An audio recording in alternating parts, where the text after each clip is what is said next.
So this is the magic garden of my dear friends. They love their dome.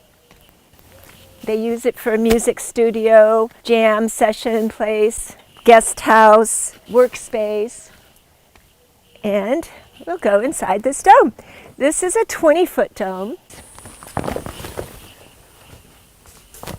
So you have a window. Yeah, each dome for the shelter domes, we usually have a bay window.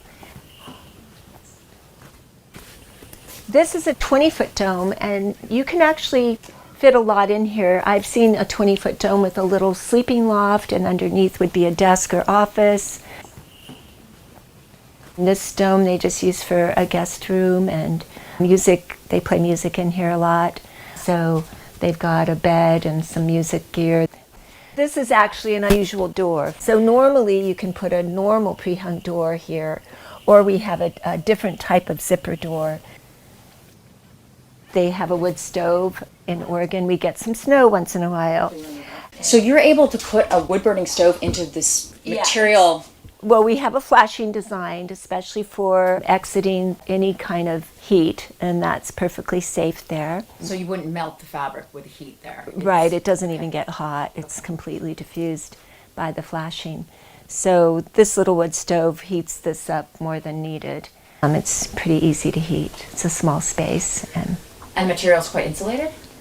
Yeah, this insulation, so what you've got here is you've got the outer cover, then you've got the frame. There's a dead air space between the outer cover and the inner cover here.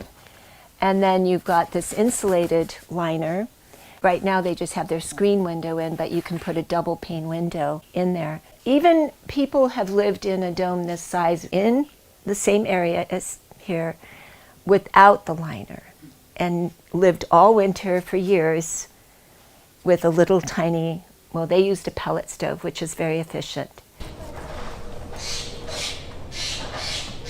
The original geometry that Bucky used, he extrapolated from the icosahedron. You know what platonic solids are, so all of those platonic solids are found in nature. And he created this whole geometric unfoldment to take that original icosahedron, which is a 20-sided sphere, and turn it into a more rounded thing by adding frequencies, we call it. But if you go from the very top pentagon and you go down to this pentagon here, you see it's a straight line. Or if you go right to the door, that would be a pentagon. And then also, let's see, where's the pentagon here? Here, pentagon. And here is another pentagon right here. So there's 5 pentagons because it's a 5-sided structure. So from the very top point to each of these points, that would have just been one straight line, one vertex on the original icosahedron. But to make a rounder structure, we divide that and add triangles all between. So we basically, to get a bigger dome, we go to a higher frequency.